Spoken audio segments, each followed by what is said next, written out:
Cole Butcher is dominating the ASA Stars, Orange County and the Smart Modified Tour, sprint car driver Robert Tyler in the 2025 plane. All this and more coming up on the PRM Nelson.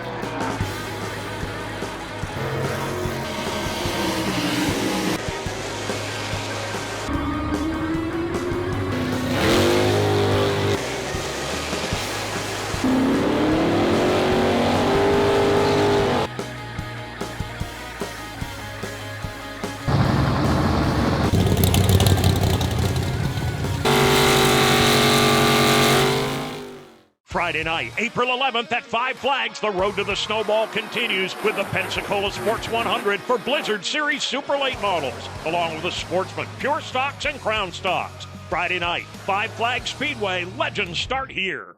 Robert Tyler is a sprint car driver and has had his eyes on the Carolina Sprint Tour for quite a while. His long family history in his racing has influenced his passion and desire to become a sprint car driver.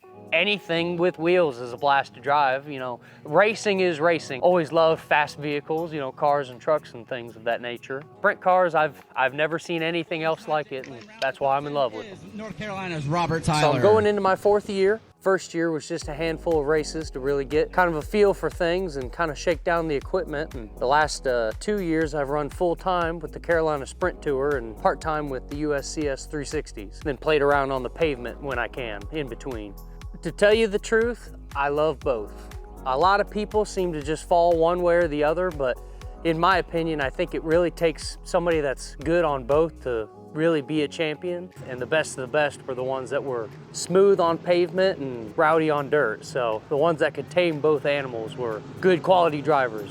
Carolina Speedway seems to be where kind of the hub for our area is. Carolina Sprint Tour, we go there usually 4 or 5 times at least a year. It's kind of the track that's given us the biggest shot. Sprint cars has kind of adopted us. I don't really have a favorite racetrack. I got a love for them all. You know, wet and heavy is a lot of fun. I've been to some half miles before and the speeds are cool, but it tends to get a little bit more follow the leader. And then the small tracks, the racing's better. So it's, you know, it's give and take, and I do love being a part of a traveling series that I get a little taste. You know, if you get complacent running at one place, you kind of fall out of touch at your other places and your other skills. And that's again why, you know, I love the pavement, because it teaches you things that you can overlook on the dirt. And I think it makes you a better driver for the other one. You know, our series is really based on consistency and being there at the end of the race, minimizing mechanical failures and things of that nature, and trying to drive as clean as possible. That really is what the goal for this year is.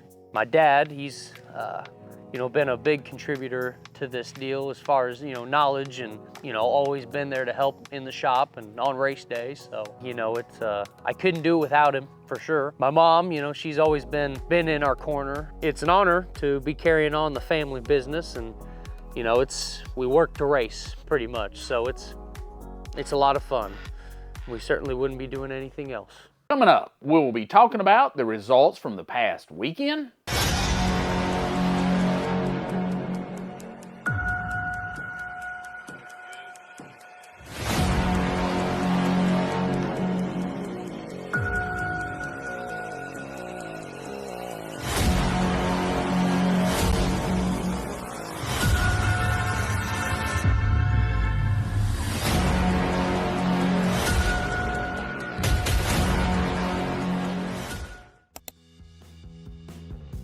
Cole Butcher is on a tear in the ASA Stars National Tour, catching fire with back-to-back victories.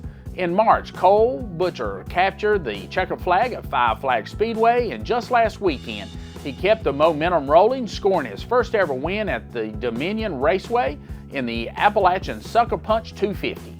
Butcher made his move with 80 laps to go, powering past Jake Garcia and never looking back, holding off a hard-charging Derek Thorne to take the win by a margin of 1.5 seconds after 250 grueling laps.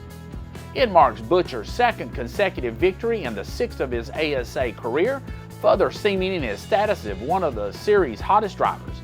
Thorne came in second after a strong performance after some season struggles.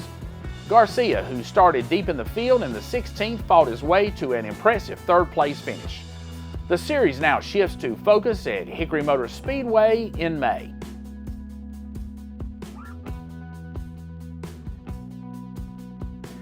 Meanwhile, in the Show Me the Money series at Montgomery Motor Speedway, Jake Finch is back in victory lane, earning his second career win in the series. After qualifying 6th, Finch got a little help from the redraw, rolling off the outside of the front row. He grabbed the lead from Christopher Tullis on lap 69 and never gave it up, holding off veteran Augie Grill for his second win by 1.8 seconds. Grill finished a hard-fought second, while Tullis, who controlled much of the early race, settled for third. For Finch, it was a statement win and a strong rebound as he celebrated in victory lane behind the wheel of his Ronnie Sanders Racing number 18 machine. It was an action-packed weekend at Orange County Speedway as a smart modified tour rolled on to town, and the fans were treated to some incredible racing. Headlining the night, NASCAR veteran Ryan Newman stole the show, capturing the smart modified tour victory in dramatic fashion.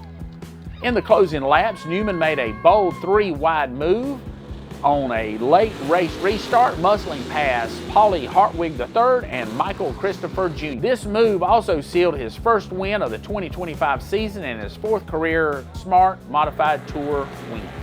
But it wasn't just Newman turning heads. 14-year-old Paulie Hartwig III impressed his Orange County Speedway debut, leading 10 laps and finishing a strong second behind Newman. Rounding out the top 5, Michael Christopher Jr. grabbed 3rd, Joey Coulter finished 4th, and defending champion Luke Baldwin came home 5th.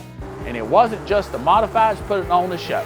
In the late models, Michael Foss led the way, followed by Chase Elias, former NASCAR driver Mike Tiff, Shotgun Miller, and Jessica Kane.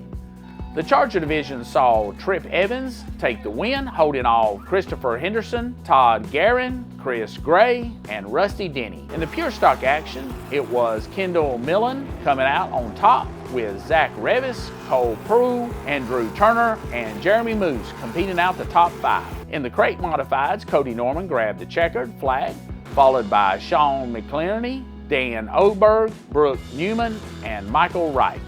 From asphalt to dirt, we will highlight the upcoming races throughout the Southeast.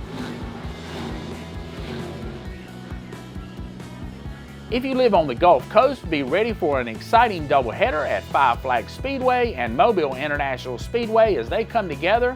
They will both be hosting a Super Late Model Southern Super Series in the same week. On Friday, Five Flags will also have their second Blizzard race with the Super Late Models, Sportsman, Pure Stock, and Crown Stock. Then on Saturday, Mobile Speedway will round out the doubleheader weekend for the Southern Super Series Late Model and showcase Pure Stock, Crown Stock, and Legacy. For the first time in the Peach State, the Z-Max cars will be at Cordele Motor Speedway on the 12th. Not only is this car's returning heads, Dale Earnhardt Jr. will also be racing. Coming up, we will talk on the dirt side of things.